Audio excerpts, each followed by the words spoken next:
देने के लिए अभी हम लोग मंगलाचरण करते हैं।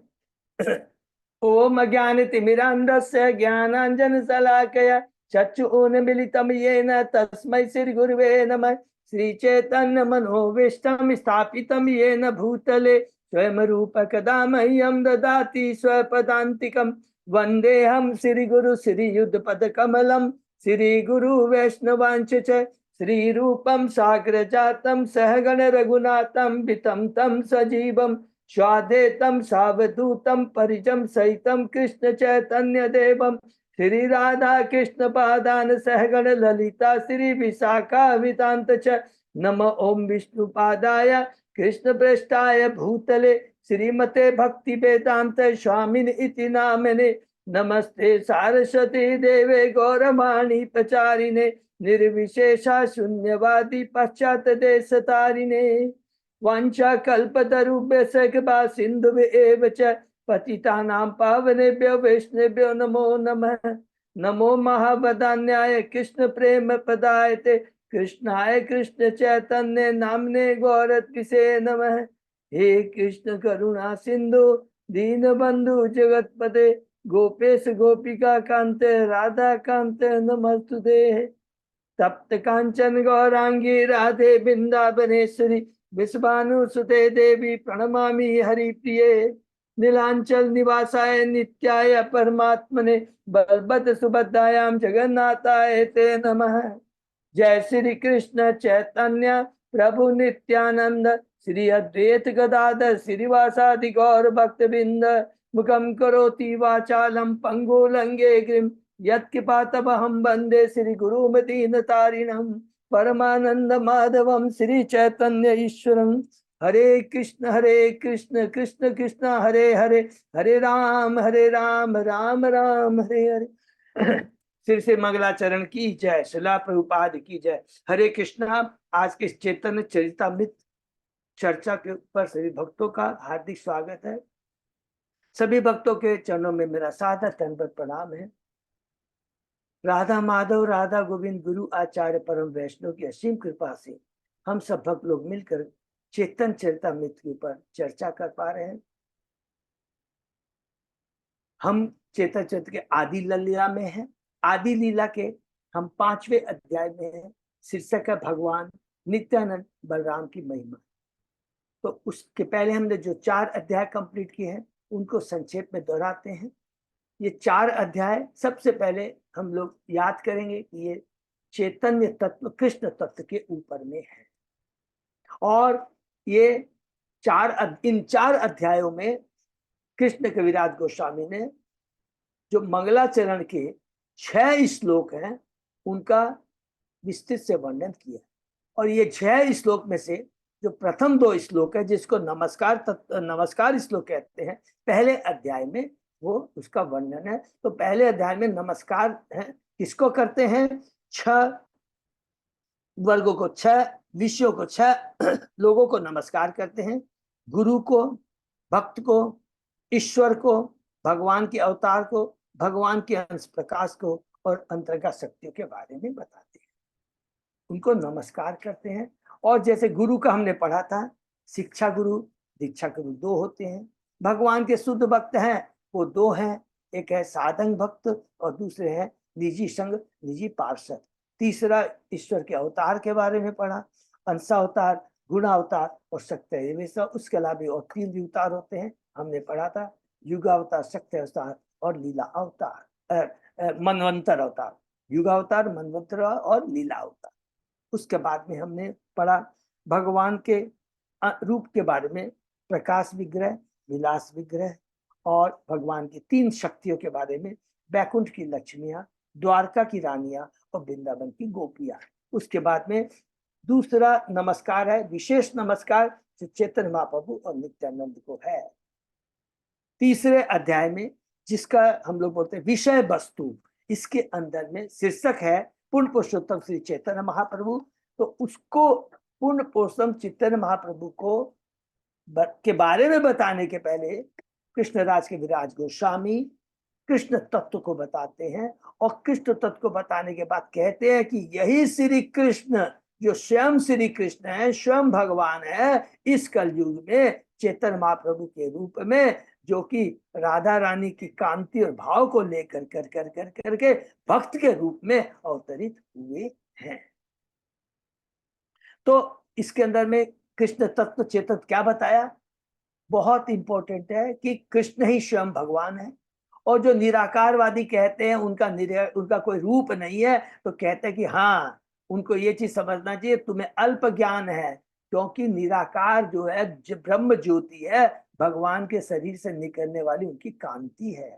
परमात्मा जो प्रत्येक जीव के हृदय में विराजमान है, और कृष्ण जो स्वयं कृष्ण पुरुषोत्तम भगवान है, वह बहुत सुंदर डिटेल में पूरा दूसरे अध्याय में इसका वर्णन है। उसके बाद में तीसरे अध्याय में हमने पढ़ा चैतन्य महाप्रभु जी के प्राकट्य के बाह्य कारण।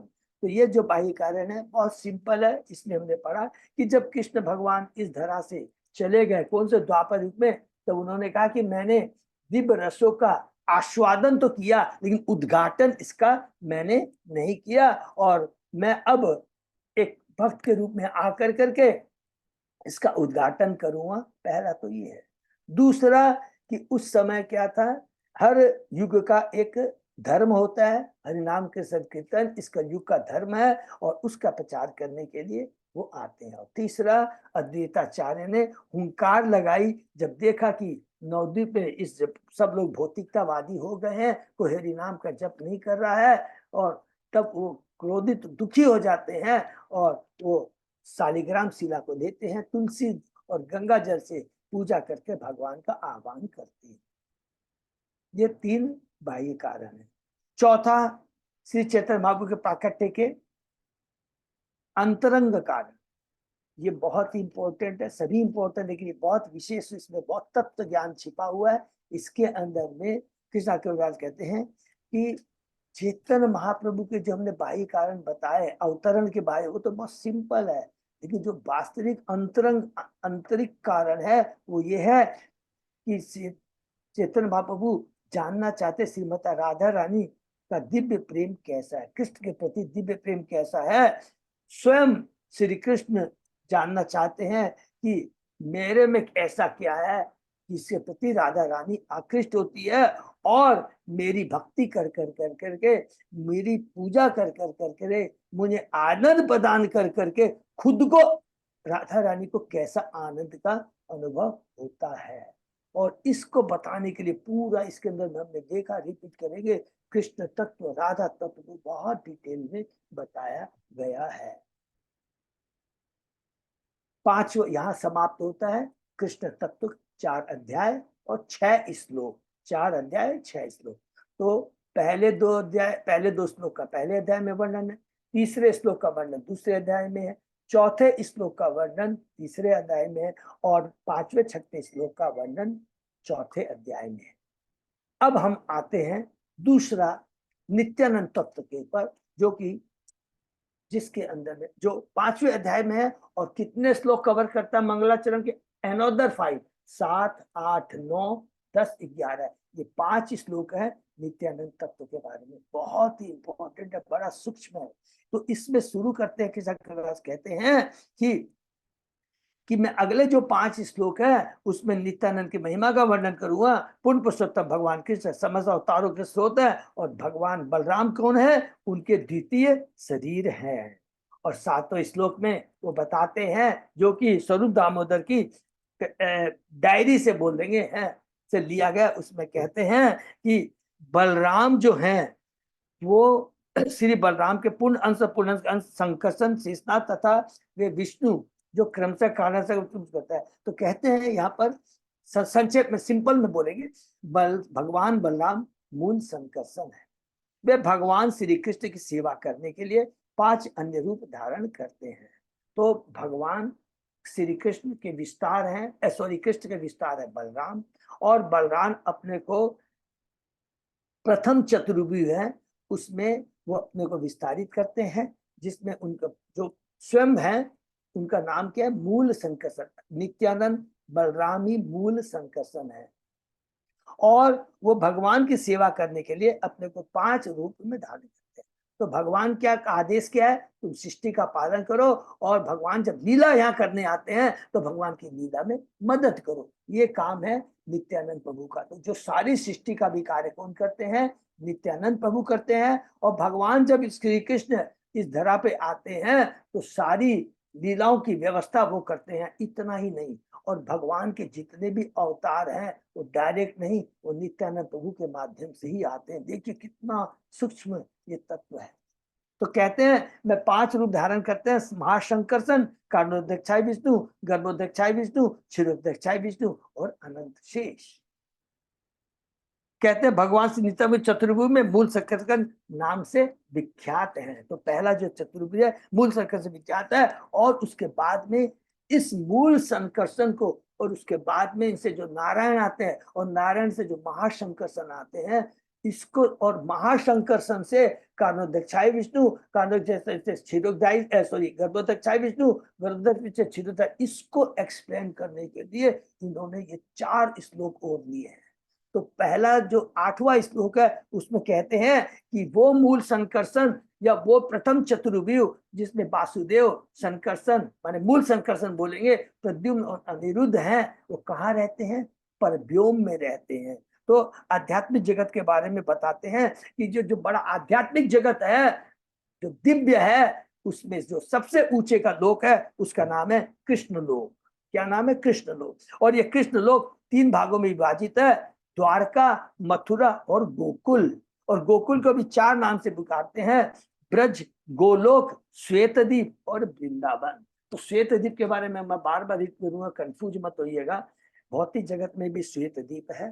कैंटो 5 के 16 अध्याय से लेकर मैं डिटेल में पढ़ा था।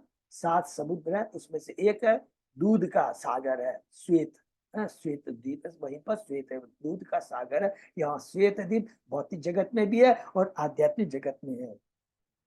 भगवान का गोलोक धाम श्री कृष्ण की इच्छा से भौतिक जगत के भीतर प्रकट होता है, और ये मूल गोलोक धाम से अभिन्न होता है। हरि बोल। और उसके बाद में हमने पढ़ा कि किस प्रकार भगवान के धाम कितना सुंदर है, जो कि ब्रह्म संहिता में हम लोग ने बहुत डिटेल की। भगवान का धाम चिंतामणियों से बना हुआ है, करोड़ों कल्प वृक्ष है, वहां करोड़ों कल्प बीच है, और वहां पर भगवान की सेवा में सैकड़ों लक्ष्मियां अत्यंत आदर के साथ उनकी सेवा करती है। और धाम के बारे में और क्या पढ़ा हमने, वहां पर काल का कोई प्रभाव नहीं होता। और कहते हैं भौतिक इंद्रियों से भगवान की सेवा नहीं की जा सकती, और उस वैकुंठ के वासियों की भौतिक इंद्रियां नहीं होती। इस करके बहुत डिटेल में हम लोगों ने बहुत ही विस्तार से, करीब कितना याद है ना कि केवल 29वां श्लोक में कितना ज्यादा माने प्रभुपाद जी का तात्पर्य है। ये कहने के बाद में वो कहते हैं कि देखो ये जो मूल संकर्षण है ना, जो द्वारका के जो संकर्षण है वो कहाँ रहते हैं, मूल संकर्षण द्वारका में रहते हैं। और उन मूल संकर्षण से एक और दूसरा चतुर्व्यूह आता है जिसको बोलते हैं द्वितीय चतुर्व्यूह। पर ब्रह्म के बैकुंठ लोक में भगवान मूल शंकर नारायण रूप में प्रकट होते हैं और नाना प्रकार की लीलाएं करते हैं। तो हमने क्या पढ़ा, मूल संकर्षण से नारायण, फिर क्या कहते हैं, और वो जो नारायण है और वो जो जो महाशंकर हैं। तो पहले नारायण के बारे में बोलते हैं कि कृष्ण के निजी रूप में केवल 2 भुजाएं होती है, किंतु उनके नारायण रूप में 4 भुजाएं होती है। वो कहाँ रहते हैं, बैकुंठ लोक में रहते हैं नारायण। सबको क्लियर है, मूल संकर्षण के बारे में पूरा डिटेल में समझ गया। मथुरा, द्वारका और कृष्ण लोक। फिर उन मूल संकर्षण से जो कि कहा रहते द्वारका में, वहां से दूसरा चतुर्व्यूह आता है, और उन मुस्क से सबसे पहले नारायण आते हैं। और वो नारायण के क्या है, 4 हाथ होते हैं, और कहाँ रहते हैं, बैकुंठ लोक में रहते हैं। और हमने पढ़ा श्री, भू और नीला। श्री भगवान की वह शक्ति जो ब्रह्मांड का पालन करती है, भू जो ब्रह्मांड का सृजन करती है, और नीला जो सृष्टि का संहार करती है। फिर बैकुंठ लोक में हमने क्या पढ़ा कि वे पतितात्मा को 4 प्रकार की मुक्ति, सालोक्य, सामीप्य, साष्टी तथा सारूप्य प्रदान करके उनका उद्धार करते हैं। इसके अलावा भी हमने पढ़ा एक 5वीं मुक्ति होती है सायुज्य। सायुज्य मुक्ति को बहुत डिटेल में हमने पढ़ा है कि जो ज्ञानी होते हैं वो भी सायुज्य माने ब्रह्म ज्योति के अंदर जाते हैं, जैसे सायुज्य। दूसरा हमने ये पढ़ा कि जो असुर होते हैं, जो भगवान से ईर्ष्या करते हैं, शत्रुता करते हैं, वो भी इसी ब्रह्म ज्योति में सायुज मुक्ति प्राप्त करते हैं। क्यों करते हैं? जब भी आपसे कोई क्वेश्चन करेगा तो तुरंत एकदम बहुत गुह्य उत्तर दीजिएगा कि जो भी भगवान से ईर्ष्या करता है, जो भगवान से शत्रुता करता है, भगवान के जैसे ही हाथों मारा जाता है उसके सारे कलमश नष्ट हो जाते हैं, कोई पाप नहीं रहता। जब पाप नहीं रहता तो भौतिक जगत में वो क्यों आएंगे?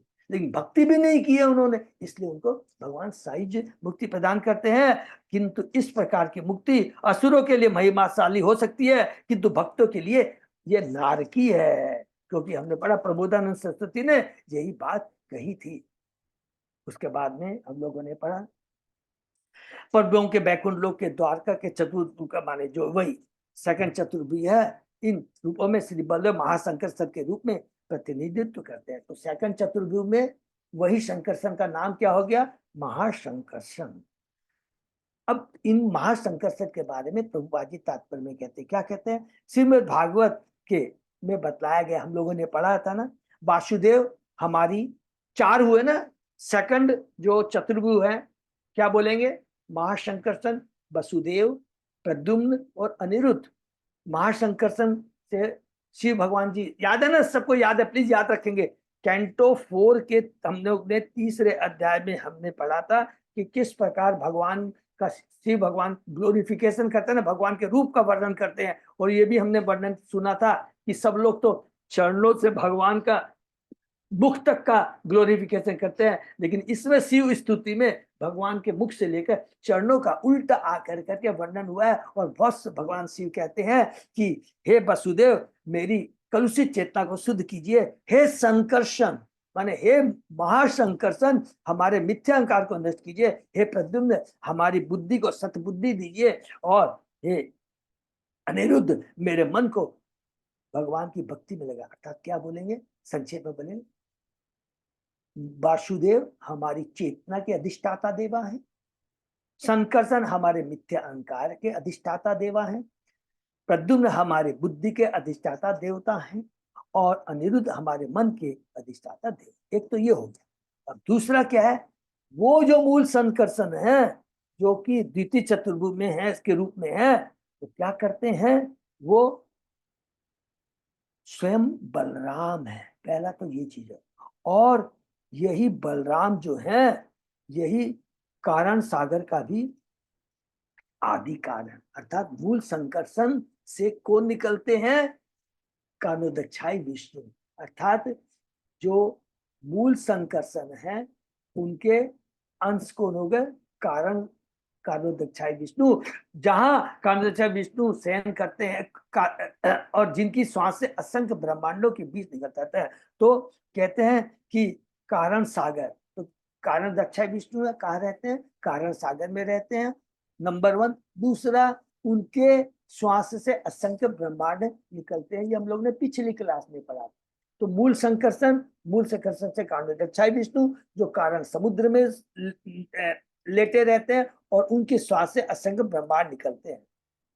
फिर क्या लिखा हम पढ़ा हमने, जब इस विराट सृष्टि का संहार हो जाता है तो स्वभाव से विनाशी जीव इन्हीं महाशंकरसन के शरीर में विश्राम करते हैं। जब ब्रह्मा जी की आयु 100 साल की होती है, जब ब्रह्मा जी ब्रह्मा जी आयु समाप्त हो जाती है, उस समय सारी सृष्टि महाप्रलय होती है और सारे के सारे जीव जिस चेतना में रहते हैं, जो स्वभाव चेतना को लेकर के सारे के सारे महाशंकरसन भगवान के शरीर में विश्राम करते हैं। इसलिए महाशंकर कभी कभी समग्र जीव भी कहलाते हैं, अर्थात सारे जीवों को धारण करने वाले महाशंकरसन है, जो कि प्रलय के बाद सारे जीवों को अपने अंदर समा लेते हैं। अतः यही मूल संकर्षण श्री नित्यानंद राम के एक पूर्ण अंश विस्तार है। हरि बोल। तो ये जो मैंने मूल संकर्षण की बात की, जिस मूल संकर्षण से कारण दक्षाई विष्णु करते हैं, तो यही मूल संकर श्री नित्यानंद प्रभु के एक पूर्ण अंश विस्तार है। तो ये हो गए इसके नित्यानंद के अंश हो गए। कौन? मूल संकर्षण। परव्यों में बलराम के साकार स्वरूप जो महाशंकरसन कहलाते हैं, आध्यात्मिक शक्ति के। अब महाशंकरसन के बारे में क्या बताते हैं कि कौन है वो? आध्यात्मिक शक्ति के आश्रय हैं, वे मूल कारण है अर्थात समस्त कारणों के कारण है। ये महाशंकर संत हर प्रकार से अद्भुत है, वे समस्त जीवों के आश्रय हैं और उनका ऐश्वर्य अपार है। तो यहाँ पर महाशंकर संत के बारे में हुआ। कौन से श्लोक में? 8वें श्लोक में। पर व्योम के बारे में, प्रथम चतुर्भुज के बारे में, सेकंड चतुर्भुज के बारे में, सेकंड चतुर्भुज के जो मूल संकर्षण है उनके बारे में ये यहाँ पर 8वां श्लोक में समाप्त होता है। अब 9वें श्लोक में हम लोग को क्या, किसके बारे में हम लोग पढ़ेंगे? कारणोदक्षाई विष्णु के बारे में। वो कारणोदक्षाई विष्णु कौन है, किसके अंश है? महाशंकर शंकर के अंश हैं, जो कि हम लोगों ने अभी पढ़ा है। ठीक है, एक पूर्ण अंश है। किसके हैं? नित्यानंद प्रभु के अर्थात मूल शंकर संघ के अंश हैं। तो कान्हाजी विष्णु का हम लोगों ने क्या पढ़ा? एक लास्ट श्लोक पढ़ा था। कारणोदक्षाई विष्णु नित्यानंद के अंश हैं, जो कारण समुद्र में लेटे हुए आदि पुरुष हैं, माया के पति है और समस्त ब्रह्मांडों के आश्रय है। क्योंकि जितने भी ब्रह्मांड अभी हमने पढ़ा कि सारे कहाँ से निकलते हैं? कारणोदक्षाई विष्णु, जिसको महाविष्णु भी कहते हैं, उनकी श्वासों से असंख्य ब्रह्मांड निकलते हैं। जिस प्रकार देखिए कितने ब्रह्मांड निकलते हैं, जस्ट एक बात बोल के आगे बढ़ेंगे। जिस प्रकार सूर्य से करोड़ों रोज किरणें निकलती है ना, किरणें, याद है ना? अब यदि हम लोग खिड़की खोलते हैं तो खिड़की बंद करते हैं, जाली रहती है तो उससे कितनी किरणें आती है ना सूर्य की। उसी तरह असंख्य ब्रह्मांड है, करोड़ों अरबों खरबों ब्रह्मांड है, और करोड़ों अरबों ब्रह्मांड के अंदर में अलग अलग देवता हैं। करोड़ों अरबों ब्रह्मांड का अलग अलग साइज है, और करोड़ों ब्रह्मांड में अलग अलग देवताओं ब्रह्मा के अलग अलग मुख हैं। मिनिमम 4 मुख, और उसके बाद में एक एक ब्रह्मा के करोड़ों अरबों मुख भी होते हैं। माथा घूम जाएगा, ये भगवान की सृष्टि है। तो यहाँ तक पढ़ा, उसके आगे हम लोग आज पढ़ते हैं नित्यानंद के बारे में। नित्यानंद के जो और अंश हैं, महाशंकर के जो अंश हैं वो कौन है? कारणोदक्षाई विष्णु। इसके बारे में हम लोग पढ़ते हैं। ओम नमो भगवते वासुदेवाय। ओम नमो भगवते वासुदेवाय। ओम नमो भगवते वासुदेवाय। आदि लीला चैप्टर 5 श्लोक नंबर 51। थैंक यू प्रभु, प्रभु ने डिस्प्ले किया। शुरू करते हैं। बैकुंठ बाई रे जय ज्योतिर्मय धाम, ताहर बाई रे कारणव नाम। बैकुंठ ग्रह के बाद निर्विशेष ब्रह्म ज्योत है, और इस देश से परे करणाएं या कारण सागर है। बहुत सबको क्लियर है ना? फिर से रिपीट कर लेंगे। एक आध्यात्मिक जगत है, उस आध्यात्मिक सबसे जो ऊपर का जो पोर्शन है उसको कृष्ण लोक कहते हैं, जिसके अंदर में द्वारका, मथुरा, गोकुल है। गोकुल को 4 नाम से पुकारते हैं। और उसके बाद अभी आध्यात्मिक जगत खत्म नहीं हुआ है। उसके बाद ब्रह्म ज्योति है, जिसको सिद्ध लोग भी कहते हैं, और जहां पर कौन कौन जाते हैं हम लोगों ने पढ़ा है, जो कि ज्ञानी जाते हैं और जो असुर मारे जाते हैं वो पढ़ा। अब और उस आध्यात्मिक जगत के अंदर में ठीक उसके बाहर कौन सा सागर है? कारण सागर है। सबको याद है ना? यही कारण सागर का जल जब बड़ा वामन भगवान अपने 3 पग को जब नापना चाहते हैं, दूसरा पग जैसे ही उस ब्रह्मांड के भौतिक जगत के लेयर को टच करता है, छेदा हो जाता है, और यही कारण सागर का जल निकलता है, भगवान के चरणों को टच करता है, पवित्र गंगा के रूप में कहलाता है। सब याद है ना? सब याद को रिलेट करते रहेंगे। तो वही है, कारणों का कारण सागर है। निर्विशेष प्रकाशमान तेज जो निर्विशेष ब्रह्म कहलाता है, वह आध्यात्मिक अर्थ में बैकुंठ ग्रहों का बाह्य आकाश है। इस निष्क्रिय ब्रह्म से परे महान कारण सागर है, जो भौतिक आध्यात्मिक के बीच स्थित है। भौतिक प्रकृति इस कारण समुद्र की गौण उत्पाद है। भौतिक प्रकृति इस कारण समुद्र की गौण उत्पाद है। जब कारण सागर में शयन करने वाले कारणोदक्षाई विष्णु भौतिक दृष्टि पर दृष्टिपात करते हैं, तो एक एक चीज को ध्यान रखें। भौतिक पर इस कारण समुद्र की गौण, क्योंकि भगवान कारणोदक्षाई विष्णु के स्वांश से असंख्य ब्रह्मांड निकलते हैं, अर्थात ये भौतिक प्रकृति प्रकट होती है, जो कि हमने डिटेल में पढ़ा था, याद कर लेंगे।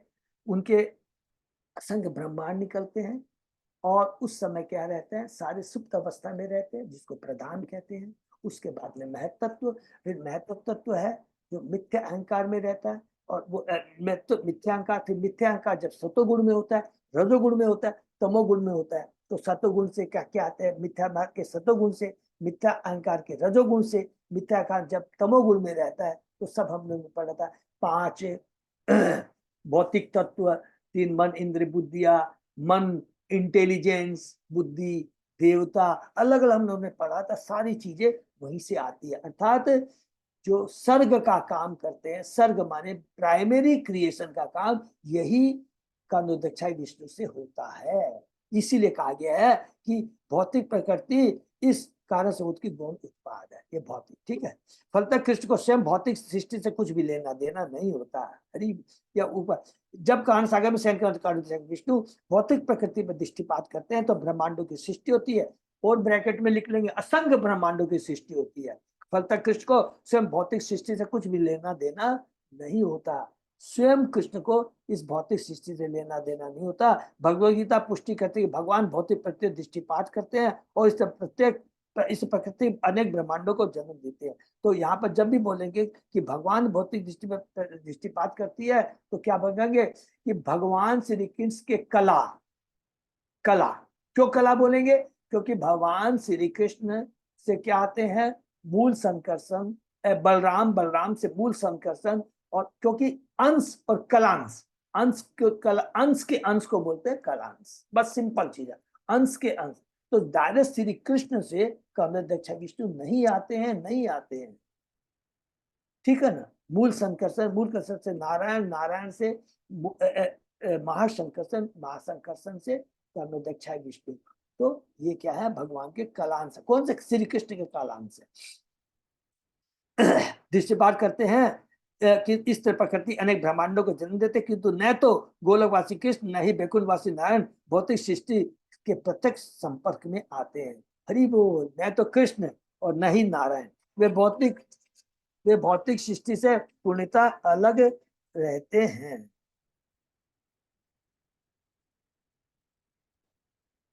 कामदेव विष्णु के रूप में महासंकर्षण का यह कार्य है कि भौतिक सृष्टि पर दृष्टिपात करे, जो कारण सागर की सीमाओं से परे स्थित है। भौतिक प्रकृति का भगवान से इतना ही संबंध है कि वे उस पर दृष्टिपात करते हैं, इससे आगे वो कुछ भी नहीं करते। कौन, कामदेव विष्णु। भौतिक शक्ति या माया कारण सागर को स्पर्श तक नहीं करती, क्योंकि भगवान की दृष्टि बहुत दूर से उस पर केंद्रित होती है। भगवान की दृष्टि शक्ति संपूर्ण ब्रह्मांड शक्ति को सक्रिय करती है, और इस तरह उसका कार्य तुरंत ही प्रारंभ हो जाता है। इससे यह सूचित होता है कि भौत के प्रति कितनी भी शक्ति क्यों न हो, जब तक भगवान की कृपा नहीं होती है, वो एक्टिवेट भी नहीं होती। माया अध्यक्ष माने भौतिक प्रकृति भी भगवान की अच्छता में ही शक्ति प्राप्त करती है और कार्य करती है।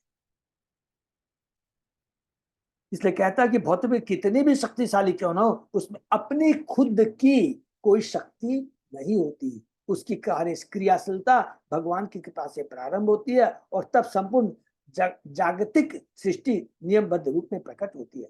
गर्भ धारण करने वाली स्त्री के सिद्धांत से इस विषय को समझने में कुछ सहायता मिल सकती है। माता निष्क्रिय रहती है, किंतु पिता उसके गर्भ में अपनी शक्ति स्थापित करता है, और इस तरह वह गर्भवती हो जाती है। तो माता हमें शरीर प्रदान करता है, लेकिन गर्भ धारण पिता करते, वह अपने गर्भ में शिशु जन्म आवश्यक सामग्री की पूर्ति करती है। उससे तब भौतिक प्रकृति है, ये हमें जल फूल जो भी देती है, हमारे सारी जो भी भौतिक सुविधाएं वो प्रदान करती है, वो भी कृष्ण ही करते हैं। भौतिक प्रकृति की दो भिन्न अवस्थाएं, एक प्रधान कहलाती है जो विश्व को विकास के भौतिक सामग्री प्रदान करती है, और दूसरी माया कहलाती है जो समुद्र के बुलबुल का क्षणभंगुर अपने अवयव को प्रकट करती है। वास्तव में भौतिक प्रकृति की क्षणभंगुर अभिव्यक्ति मूलतः भगवान के आध्यात्मिक दृष्टिपात से उत्पन्न होती है। भगवान सृष्टि के प्रत्यक्ष या सुदूरवर्ती कारण है। भगवान सृष्टि के प्रत्यक्ष या सुदूरवर्ती कारण है, और भौतिक प्रकृति अप्रत्यक्ष या तात्कालिक कारण। बहुत माने भगवान मूल है। भौतिकतावादी विज्ञानी अपने तथाकथित अन्वेषणों माने आविष्कार के कारण वे जादुई परिवर्तन से गर्वित होकर, घमंडी होकर पदार्थ के पीछे ईश्वर की वास्तविक स्थिति को नहीं देख सकते। इसलिए विज्ञान के कर्तव्य लोगों को मानव जीवन के लक्ष्य को भुलाकर ईश्वर बिन सभ्यता की ओर ले जा रहे हैं। हरि बोल। इनको किसी को नहीं मालूम है, साइंटिस्ट को, कि जो वास्तविक बेसिक जो एलिमेंट है वो किसने प्रदान किए। यदि कोई भी पूछेगा तो एक उदाहरण के लिए एक ही बात बोल दिया, सबको समझ। ज्ञानी विज्ञानी लोग बोलते हैं हमने पानी बनाया, तो आपने पानी कैसे बनाया? हाइड्रोजन और ऑक्सीजन को मिला के पानी बनाया, बहुत गर्व से वो बोलते हैं। लेकिन हमारे भगवान के परम प्रभुपाद जी ने बोला कि अब ये बताओ हाइड्रोजन और ऑक्सीजन किसने बनाया? उनके पास कोई जवाब नहीं है। तो ये हाइड्रोजन ऑक्सीजन किसने बनाया? भगवान ने बनाया। इसलिए विज्ञान के कर्तव्य लोगों को मानव जी के लक्ष्य को बुलाकर ईश्वरीय सभ्यता की ओर ले जाए। जीवन लक्ष्य को भूलकर भौतिकतावादी लोग आत्मनिर्भरता के पीछे भागते रहते। उन्हें यह पता ही नहीं होता कि ईश्वर की कृपा से भौतिक प्रकृति पहले से ही आत्मनिर्भर है। इस प्रकार सभ्यता के नाम पर अवस्था फैलाते हुए वे लोग प्रकृति की सहज आत्मनिर्भरता में असंतुलन उत्पन्न कर देते हैं। भगवान ने इस भौतिक जगत में सारा बहुत सुंदर बैलेंसिंग कर रखा है, सब कुछ कर रखा है, लेकिन हम बदलोग जी है उसको अव्यवस्था पैदा कर देते हैं, इम्बैलेंस कर देते हैं। मूल कारण को न जानकर भौतिक प्रकृति सर्वेश्वर मानना अज्ञानता है। भगवान श्री चैतन्य बाबू आध्यात्मिक ज्ञान का दीप जलाकर इससे अज्ञान के अंधकार को दूर करने और समस्त जगत को प्रकाशित करने के लिए अपनी अहृति की कृपा से प्रकट हुए। माया किस प्रकार प्रकृति की शक्ति से कृष्ण की शक्ति से कार्य करती है, इसे समझाने के लिए श्री चैतन्य महाप्रभु के रचिता चेतन चरिता के रचिता अग्नि में रखी लोहे की छड़ का दृष्टांत प्रस्तुत करते हैं। यद्यपि यह छड़ अग्नि नहीं होती, हरि बोल, किंतु यह लाल होकर स्वयं अग्नि जैसा कार्य करती है। उसी प्रकार भौतिक प्रकृति की सारी क्रियाएं तथा प्रतिक्रिया वास्तव में भौतिक प्रकृति के कार्य नहीं होती, किंतु पदार्थ के माध्यम से प्रकृति भगवान की शक्ति की क्रियाएं तथा प्रतिक्रियाएं होती है। हरि बोल। एक लोहा है, लोहा रूपी भौतिक जगत है, भौतिक प्रकृति है, लोहा में कुछ नहीं है। और जब उसको अग्नि रूपी शक्ति, कृष्ण की शक्ति मिलती है, तो वो लोहा भी क्या होता है? अग्नि जैसा कार्य करता है, अग्नि में परिवर्तित हो जाता है। उसी प्रकार ये भौतिक सृष्टि कार्य करती है। विद्युत शक्ति तांबे के माध्यम से संचार है, किंतु इसका यह नहीं होता कि तांबा ही बिजली है। हरि बोल। इसका मतलब यही नहीं होता कि लोहा ही अग्नि है। तांबा के अंदर में जो बिजली प्रवाहित होती है वो कौन है? वो भगवान रूपी शक्ति है। यह विद्युत शक्ति एक दक्ष व्यक्ति के नियंत्रण में विद्युत के में उत्पन्न की जाती है। उसी तरह प्राकृतिक नियमों के माया जाल के पीछे एक महान पुरुष रहता है। हरि बोल। जो विद्युत केंद्र के यांत्रिक अभियंता जैसा व्यक्ति होता है, उन्हीं की बुद्धि से यह संपूर्ण दृष्टि व्यवस्थित रूप से परिचालित होती है। उन्हीं के चलते ये भौतिक जगत परिचालित होता है। भौतिक कार्यों को प्रत्यक्ष रूप से उत्पन्न करने वाले प्रकृति के गुण भी मूलतः नारायण द्वारा सक्रिय बनाए जाते हैं। एक सरल उदाहरण से यह बात स्पष्ट हो जाएगी। बहुत सुंदर एग्जाम्पल है। जब कुम्हार मिट्टी से घड़ा तैयार करता है, तो कुम्हार का चाक, उसके यांत्रिक उपकरण तथा मिट्टी उस घड़े के तात्कालिक कारण, किंतु असली कारण होता है कुम्हार। मुख्य कारण तो क्या है? कुम्हार है। तो कृष्ण रूपी कुम्हार ही मुख्य कारण होते हैं। इसी प्रकार नारायण समस्त भौतिक सृष्टियों के प्रधान कारण है, जबकि भौतिक शक्ति पदार्थ अवयव की पूर्ति करती है। अतः नारायण के बिना अन्य सारे कारण वैसे ही व्यर्थ है, जैसे कि कुम्हार के बिना उसका चाक या अन्य उपकरण व्यर्थ होते हैं। मट्टी ले लीजिए और वो जिससे वो बनाता है, माने मशीन जो बोल दीजिए है, ये सब बेकार है जब तक कुम्हार वहां पर नहीं रहता। क्योंकि भौतिक विज्ञानी भगवान की उपेक्षा करते हैं, इससे ऐसा लगता है वे कुम्हार के चाक, उसकी गति, कुम्हार के यांत्रिक उपकरणों और घड़े की सामग्री के प्रति अधिक चिंतित रहते हैं, किंतु कुम्हार के विषय में उन्हें कोई ज्ञान नहीं रहता। अतः आधुनिक विज्ञान ने ईश्वर भी अपूर्ण सभ्यता को जन्म दिया है। वो विज्ञानी कहता है सब कुछ मैंने आविष्कार किया है। तो भगवान को इसलिए हम लोग वैज्ञानिकों को नोबेल पुरस्कार देते हैं, लेकिन असली जो शक्ति है, जो भगवान ने जो की शक्ति है, उसको हम लोग नहीं जानते हैं। जो परम कारण के विषय में पूर्णतः अनजान है। वैज्ञानिक प्रगति का अभिप्राय किसी महान लक्ष्य की प्राप्ति होनी चाहिए, और वह महान लक्ष्य परम पुरुष भगवान होने चाहिए। हरि बोल। भगवद गीता में कहा गया कि अनेक जन्मों तक खोज करने के बाद ही प्रयोगात्मक विचारधारा के महत्व पर जोर देने वाले ज्ञानवान पुरुष समस्त कांड का भगवान को जान पाते हैं। जब कोई उन्हें पूरी तरह जान लेता है तब वह उनकी शरण स्वीकार करता है और महात्मा बन जाता है। इसको अंडरलाइन कर लेंगे तो अच्छा रहेगा। जब भगवान की गुरु की कृपा से, भगवान की अहेतु की कृपा से जब हमको मूल कारण के बारे में जानकारी हो जाता है, तब हम लोग उनको स्वीकार करके उनकी शरण में जानते हैं, तो हम भक्त बन जाते हैं, हम महात्मा, वही वास्तव में महात्मा है। तो इतना पूरा देखिए, कारण दक्षाई विष्णु कौन है। देखिए पढ़ना अच्छा है, लेकिन एनालाइज करेंगे कारण दक्षाई विष्णु कौन है। कारण दक्षाई विष्णु मूल शंकर से आते हैं। मूल संकर्षण नारायण से आते हैं। नारायण सॉरी महाशंकर से आते हैं कानोदक्षा विष्णु। महासंकर्षण नारायण से आते हैं। नारायण मूल संकर्षण से आते हैं। मूल शंकर नित्यानंद है। नित्यानंद कौन है? भगवान श्री कृष्ण के विस्तार है। चीज को हमको समझना है, नंबर 1। नंबर 2, ये जो कानोदक्षा विष्णु है, इनसे भौतिक असंख्य ब्रह्मांड बनते हैं, और इस ब्रह्मांड में जो भी कार्य करने की शक्ति जो कुछ भी होती है, ये उन्हीं के ही से आती है। कोई भौतिक प्रकृति बना दिया और सब सोचते हैं उसी से अपना काम होता, नहीं, भगवान की शक्ति के बिना काम नहीं होता। इसलिए कहते हैं वो वास्तव में कुमार कौन है? कानोदक्षाई विष्णु है। कानोदक्षाई विष्णु का मतलब है कृष्ण। कानोदक्षाई विष्णु का मतलब है कृष्ण, ठीक है ना। बैकुंठ बेड़िया एक आचे जलनिधि, अनंत अपार तार नाहिक अवधि। बैकुंठ के चारों ओर अपार जल राशि है जो अनंत अगाध और असीम है। बैकुंठ रे पृथ्वी आदि सकल चिन्हमय, माई भूतेरे ताथी जन्म नाही है। बैकुंठ में पृथ्वी जल अग्नि वायु आकाश सभी आध्यात्मिक है। वहां भौतिक तत्व नहीं पाए जाते, वहां पर सारी चीज क्या है? आध्यात्मिक है। हम लोगों ने अभी किस में श्लोक में पढ़ा था? 8वें श्लोक के अंदर। कब? जब चिन्मय जगत का बहुत डिटेल में हमने वर्णन पढ़ा था, उसी के अंदर। चिन्मय जल सही परम कारण, जार एक कण गंगा पतित पावन। अतः परम कारण स्वरूप कारण सागर का जल आध्यात्मिक है। पवित्र गंगा नदी जो उसकी एक बूंद मात्र है, पतितात्मा को शुद्ध बनाती है। सब कोरिलेट कर लेंगे प्लीज, कि वही कारण सागर का जल जब वामन भगवान के दिव्य अंगूठे से को टच कर करके आवरण को फाड़ करके आता है, तो वही जल पवित्र गंगा के रूप में पवित्र होता है। और हमने पूरा पूरा पढ़ा था 9 वर्षों के बारे में, कि किस प्रकार भारत दक्षिण में जो है कौन है? भारत वर्ष है, हाँ, करके आता है। कौन कौन से हैं? हरिवर्ष, किम पूर्व वर्ष और भारत वर्ष।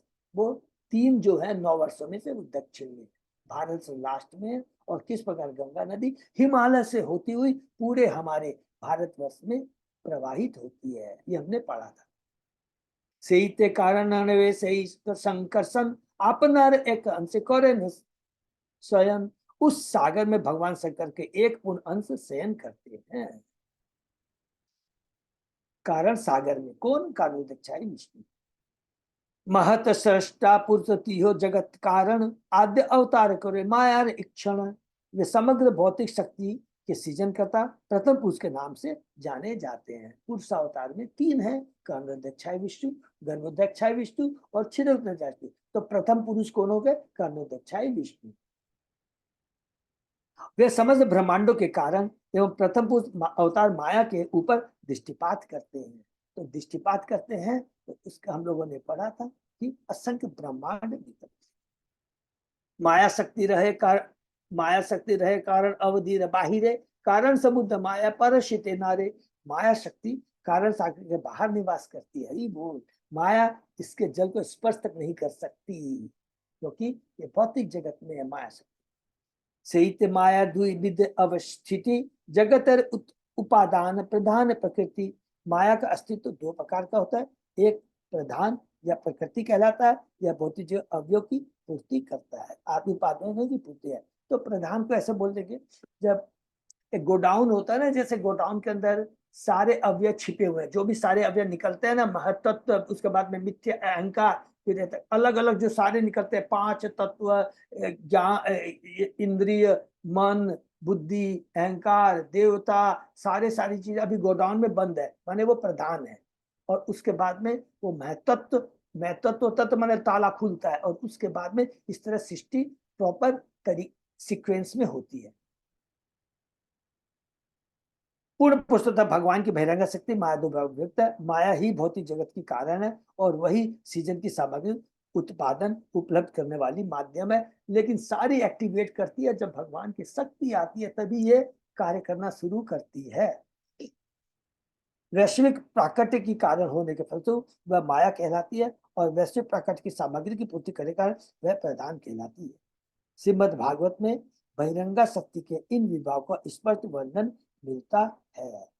श्रीमद् भागवत में ही अन्यत्र कैंटो 10 के 63 के 26 जगत के सीजन की सामग्री एवं कारण का वर्णन इस प्रकार हुआ है। कालो देवम कर्म जीव स्वभावो द्रव्यम चेतम प्राण आत्मा विकार तत्संगातो बीज रोह प्रभाव प्रवात्म मायेशा तन्निषेधम प्रपद्ये। हे प्रभु, काल, कर्म, भाग्य तथा प्रकृति ये बहिरंगा शक्ति के कारण पक्ष माया के चार अंश। ब्रह्म, प्राण शक्ति, सूक्ष्म भौतिक अवय जिन्हें द्रव्य कहते हैं, तथा भौतिक प्रकृति वह काच जिसमें मिथ्या अहंकार आत्मा के रूप में कार्य करता है। 11 इंद्रिया और 5 तत्व पृथ्वी जल अग्नि आकाश शरीर के ये कुल 16 अवयव, ये सब माया के अवयव उपादान है। शरीर कर्म से उत्पन्न होता है और कर्म शरीर से उत्पन्न होता है। उसी तरह जिस प्रकार वृक्ष के बीज उत्पन्न होता है और फिर बीज से वृक्ष उत्पन्न होता है, यही पारस्परिक कार्य कारण का क्रम माया कहलाता है।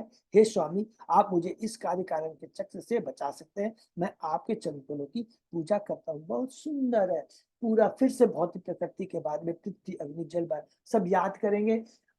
कैंटो 2 में और कैंटो 3 में, कैंटो 3 में भी कौन बोलते हैं, वो क्या नाम है उनके चाचा, युधिष्ठिर का चाचा, क्या नाम है? वो गीता में भी है। विदुर जी भी, हाँ प्रभु, सब जगह है प्रभु, लेकिन सब बहुत डिटेल में हम लोग को मिलेगा। कैंटो 3 के जिसमें विदुर जी भी कहते हैं। देखिए, विदुर जी भी प्रश्न करते हैं। कैंटो 2 में भी डिटेल में भी हमने बहुत रिपीट करके पढ़ा है। सिंपली इसी चीज को याद रखेंगे। भौतिक प्रकृति, माया, इसके अंदर में जितने भी अव्यय हैं कार्योदय के विष्णु के माध्यम से आते हैं, प्रधान के रूप में कहलाते हैं, अप्रकट रहते हैं। फिर महत्वत्व के बाद में क्या मिथ्या अहंकार है।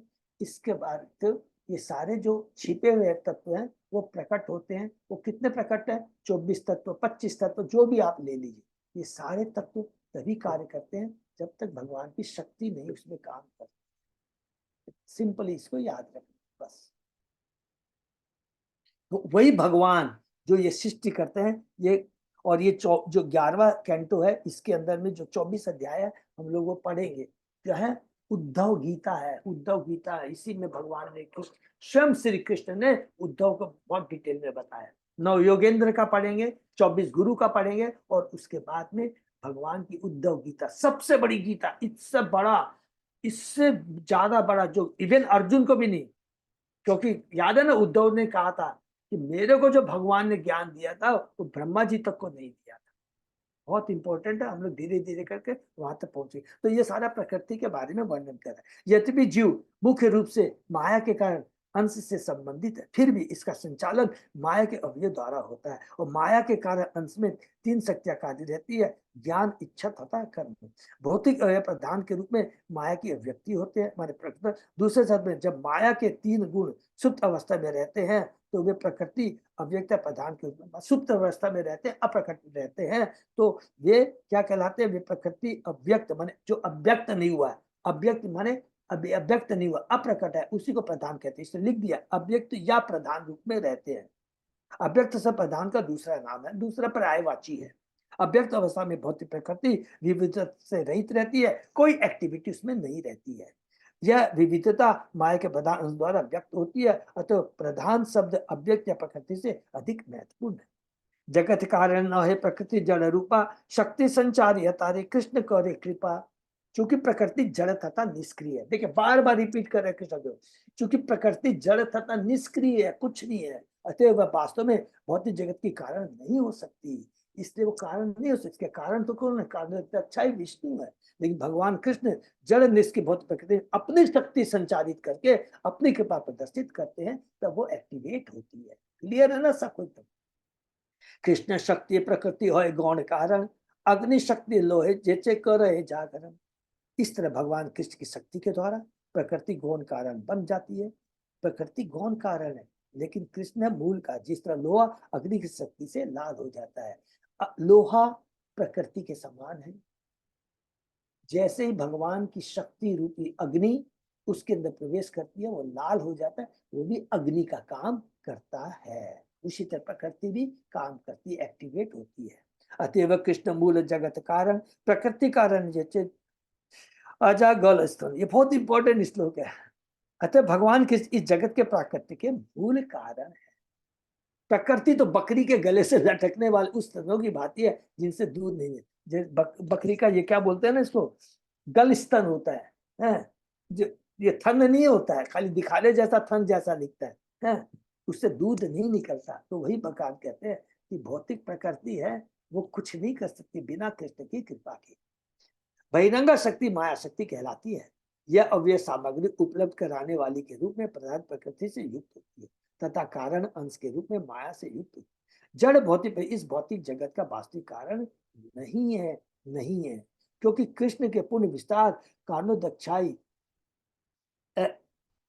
कारणोदक्षाई महाविष्णु सारे अर्कों को सक्रिय बनाते हैं, उपदानों को सक्रिय बनाते हैं। वो उत्पन्न भी करते हैं, प्रधान के रूप में रहते हैं, उसके बाद में महत्व, उसके बाद में सारे अंश आते हैं और उसको एक्टिवेट करते हैं। कौन? कृष्ण ही करते हैं।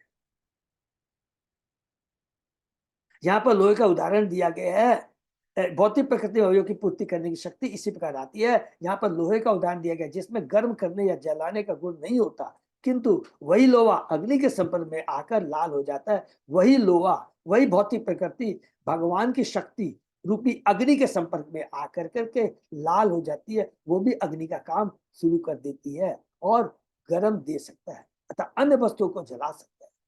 भौतिक प्रकृति भी लोहे की भांति है, क्योंकि उसमें भी अग्नितुल्य विष्णु का स्पर्श पाए बिना कार्य करने का स्वतंत्रता नहीं होती। भगवान विष्णु अपनी दृष्टि शक्ति से भौतिक प्रकृति को उत्तेजित करते हैं और तब लोह तुल्य भौतिक प्रकृति सामग्री प्रदान करने में सक्षम हो जाती है। जिस तरह गर्म लोहा जलाने का कार्य करता है, प्रकृति स्वतंत्र रूप से सामग्री पूर्ति करने में सक्षम नहीं है। इसके लिए भगवान की शक्ति की दरकार होती है, अग्नि रूपी शक्ति की दरकार होती है। इसकी स्पष्ट व्याख्या ईश्वर के अवतार श्री कपिल देव द्वारा श्रीमद् भागवत में की गई है। हरि बोल। हम यहाँ पर देखिए, हम लोग जो डिस्कस करते हैं यहाँ पर क्लियर लिखा है, यथा अनुकूलात विस्फुलिंगात धूमाद वापि स्व संभवात अपि आत्मत्वेन अभिबतात यथाग्नि पृथक उत्मुकात। यद्यपि धुआं, जलती लकड़ी तथा स्फुलिंग सभी मिलकर अग्नि के अवयव कहलाते हैं। हरि बोल। फिर भी जलती लकड़ी अग्नि से भिन्न होती है और धुआं जलती लकड़ी से भिन्न। सारे भौतिक तत्व पृथ्वी जल अग्नि आदि धुएं के समान है। सारे जीव स्फुलिंग तुल्य है और प्रधान के रूप में भौतिक प्रकृति जलती लकड़ी के समान है, किंतु ये सभी मिलकर पुरुषोत्तम भगवान से शक्ति प्राप्त करते हैं। हरि बोल। और तब अपनी पृथक क्षमता प्रसिद्धित कर पाते हैं। दूसरे शब्दों में पुरुषोत्तम भगवान सारी सृष्टि के मूल है। भौतिक प्रकृति पुरुष भगवान की दृष्टि शक्ति सक्रिय होने पर ही कुछ प्रदान कर सकती है, कुछ कार्य कर सकती है। जिस प्रकार स्त्री पुरुष का वीर्य धारण करने के बाद ही संतान को जन्म दे सकती है, उसी प्रकार भौतिक प्रकृति भी महाविष्णु की दृष्टि शक्ति प्राप्त होने पर ही भौतिक अर्थों को प्रदान कर सकती है। अतः प्रधान पूर्ण पुरुषोत्तम भगवान की अतिरिक्तता कभी स्वतंत्र नहीं हो सकता। इसकी पुष्टि भगवद गीता में कही गई है। वही श्लोक जो हम लोग बार बार रिपीट करते हैं, माया दक्षिण प्रकृति श्वेत चराचरम। संपूर्ण भौतिक शक्ति अर्थात प्रकृति भगवान की अतिरिक्तता में कार्य करती है।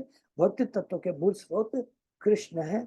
अतः कृष्ण को भुलाकर भौतिक प्रकृति को ही इन तत्वों का स्रोत मानने का नास्तिक साक्ष्य सिद्धांतों का प्रयास ठीक उसी तरह है जिस प्रकार बकरी के गले से लटकाते हुए स्तन के समान दिखने वाले पिंड से दूध प्राप्त करने का प्रयास व्यर्थ होता है। देखिए केवल हम लोगों ने ये श्लोक पढ़े, इसके अंदर में कितना इंपॉर्टेंट पूरा कृष्ण की भगवता के बारे में, कृष्ण ही सर्व कारण कारण है, सर्व कारण कारण बोलेंगे। यहाँ पर प्रभुपाद जी की कितनी बड़ी कृपा है, इतना क्रिस्टल क्लीन कर दिया। क्या एक सेकंड में रिपीट करते हैं, भौतिक जगत कहाँ से आया, प्रकट होता है, कर्णोदक्षाई विष्णु से प्रकट होता है। इसके अंदर में सारे अव्यय रहते हैं, उसके अंदर में क्या क्या रहते हैं सब याद है। हम जीव भी रहते हैं, असंख्य ब्रह्मांड में हम सारे जीव भी रहते हैं, सुप्त अवस्था में सारी चीजें रहती हैं। और उसके बाद में हम तत्व, अलग अलग तत्व आते हैं, और उसके बाद में वो सारे जो जीव हैं गर्भ कारुण्य किस में आते हैं, गर्भोदक्षाई विष्णु के रूप में आते हैं। और वो गर्भोदक्षाई विष्णु असंख्य ब्रह्मांड रहते हैं, उसके अंदर में प्रवेश करते हैं, गर्भोदक्षाई विष्णु प्रवेश करते हैं। और गर्भोदक्षाई विष्णु से कौन आते हैं सबसे पहले, ब्रह्मा जी आते हैं। अब वो ब्रह्मा जी के माध्यम से जितने सारे जीव सुप्त अवस्था में है, उनके कर्म स्वभाव के साथ पाताल से लेकर के पूरे ब्रह्म लोक तक उनको विभाजित कर देते। अरे तुमने ऐसे कर्म किया, अच्छा तू पृथ्वी लोक में जा, अच्छा तुमने ऐसे कर्म किया, अच्छा तू ब्रह्म लोक में जा, अच्छा तुमने ऐसे कर्म किया, अच्छा तू पाताल लोक में जा। ये डिवीजन करते। तो इस इतना सुंदर साइंटिफिक, इससे बढ़िया और कुछ हो नहीं सकता है। और ये सारी जो शक्ति है कौन है, तीन विष्णु से होता है, पुरुष होता है, कांदोदक्षाई विष्णु, गर्भोदक्षाई विष्णु और क्षीरोदक्षाई विष्णु। अभी आगे पढ़ेंगे, बेकार हम लोग ऊपर में चले गए। फिर क्या करते हैं, प्रत्येक जीव अलग अलग पूरे 14 भुवन में चले गए ना।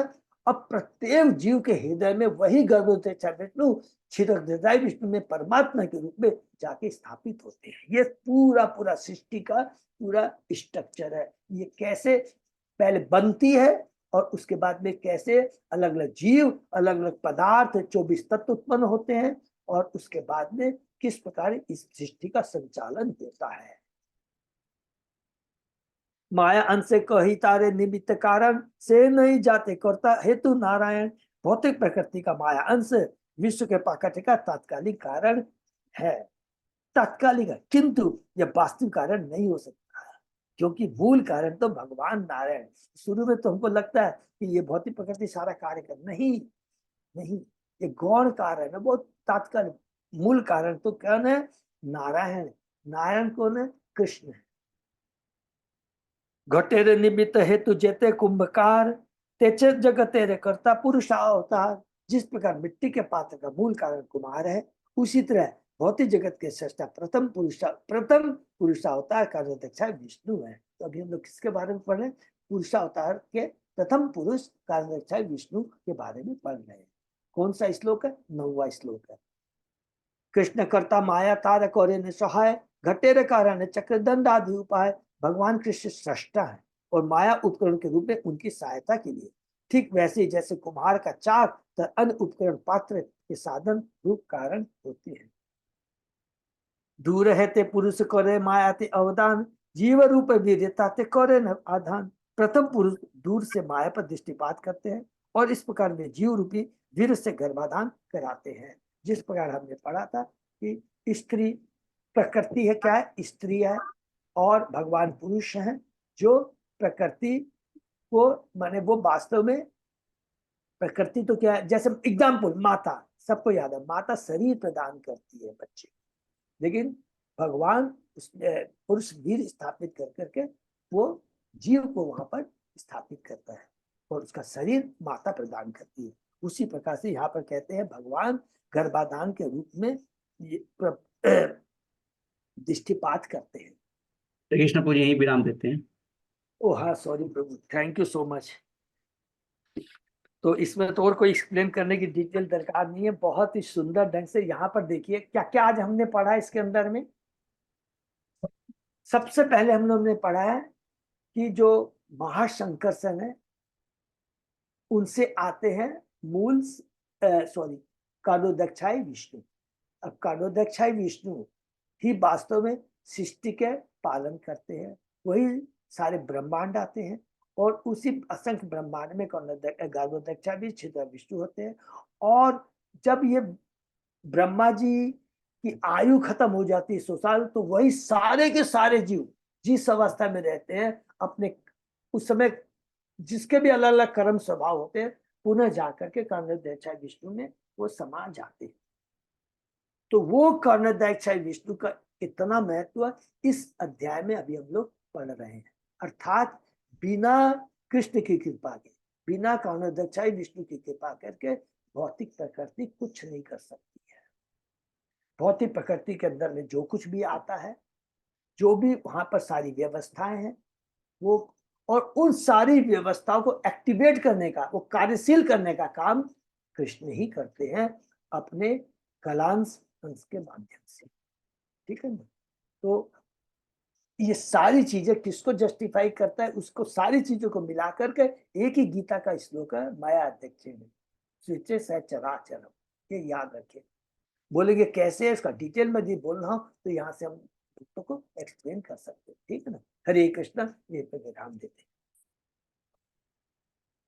तो ये बहुत अच्छा है, इतना सुंदर सौभाग्य हम लोग को मिला है और कहीं नहीं मिलेगा इतना डिटेल। देखिए भागवतम में भी है, लेकिन उसको कितना टेक्निकल रूप में एक्सप्लेन करते हैं, ये हमारे कृष्णदास के विलास गोस्वामी की ही कृपा है। समझे कि? तो हमारा बड़ा सौभाग्य है, इसको हम लोग पढ़ पा रहे हैं। ठीक है ना? तो इसको हम लोग को रिलेट कर लेंगे भागवतम से, भगवत गीता से, सबसे। ठीक है ना? ये बहुत इंपॉर्टेंट चीज है। हरि बोल। किसी का कोई प्रश्न? ठीक है, तो हम लोग यहीं पे विराम देते हैं। और कल हमारा कीर्तन मेला खत्म हुआ। हमारे अजय पोदार प्रभु 3 दिन से बहुत सुंदर ढंग से उन्होंने, मैंने देखा वो ऑर्गेनाइज कर रहे थे और सबको तो हमारे कल तो हमने इनको भी देखा था, इंद्राणी माता जी को भी देखा। तो वो अब हम लोग का तो कब था ये जगन्नाथ, ये हमारे नेचुरल सिटी का? नेचुरल सिटी फ्राइडे फ्राइडे का था। फ्राइडे का था। अच्छा, फिर वो किसी माता जी के, मेरे को समझ हो सकता है 2 दिन था क्या नेचुरल सिटी का? नहीं, फ्राइडे तक कल माता जी वो बहुजा वाले बलदेव ग्रुप में आ गई थी साथ में। अच्छा अच्छा अच्छा, ओ बलदेव गुरु से वो आ गए, कोई बात। अच्छा अच्छा, हरी बोल। चलो बहुत बहुत हरी बोल, बहुत अच्छा कीर्तन किया इंद्राणी माता जी, मैंने देखा सुना। हरे कृष्ण माता सादर प्रणाम। सादर प्रणाम, बहुत बहुत धन्यवाद। और अब हम लोगों को नरसिंह चतुर्दशी कब है प्रभु? 22 मई को। 22 मई के लिए हम लोग को तैयार होना है। ठीक है ना? हरे कृष्ण नंबर 1। और क्या नाम, दीक्षा के लिए है। मैं आशा करता हूँ जिन लोगों दीक्षा या शेल्टर लेना चाहते हैं, अपने को तैयार कर रहे हैं, तो विशेष करके जो दीक्षा लेना चाह रहे हैं सब ने फॉर्म कंप्लीट कर लिया होंगे। जिसको भी जरा कंफ्यूजन है, पुनः ऑनलाइन क्लास कर लूंगा या फिजिकल फोन से बात कर सकते हैं। मतलब डिले मत कीजिएगा, एकदम आजकल के अंदर तैयारी कर लीजिए। फॉर्म तो बहुत छोटी सी चीज है, असली चीज है वो सारी आरतियों को याद करना, उसके बाद में गुरु मंत्र, उसके बाद में जो परंपरा के बारे में है, फुटमुट भगवत गीता के बारे में, भागवतम के बारे में थोड़ा सा फिलोसफिकल नॉलेज प्राप्त कर। ठीक है ना? कहीं भी कोई कंफ्यूज, खाली रिपीट करते रहिए, कुछ भी नहीं है, बहुत ईजी है। और सबसे ज्यादा वो हमारे को करेंगे फॉर रेगुलेटिव प्रिंसिपल को, सिस्टम को हम फॉलो करें, फॉर रेगुलेटिव सिस्टम को फॉलो करने के लिए ये बहुत ज्यादा इंपॉर्टेंट है। क्योंकि क्या होता है, इसको नहीं फॉलो करने से अपराध होते हैं, और उसका अपराध क्या हमारे गुरु महाराज को लगता है। तो ये बहुत ध्यान रखेंगे। बहुत ज्यादा ज्ञान के लिए फिर से रिपीट करो, ऐसा नहीं कि रिजेक्ट कर देंगे। वो बहुत स्ट्रिक्ट रहते हैं फॉर रेगुलर प्रिंसिपल में, प्रसादम के बारे में, ठीक से प्रसाद भोग लगा के खा रहे हैं प्रसाद के, घर में विग्रह के या अपना अल्टर्स प्रॉपर है कि नहीं, अच्छे से सेवा कर रहे हैं कि नहीं, हाँ, ये ज्यादा इंपॉर्टेंट है। ठीक है, हरे कृष्णा। हरे कृष्ण। सही भक्त को बहुत बहुत धन्यवाद। आकर से ही विराम करते फिर अगला सोमवार सुबह 7 बजे। हरे कृष्ण प्रभु सादर प्रणाम। दंडवत प्रणाम।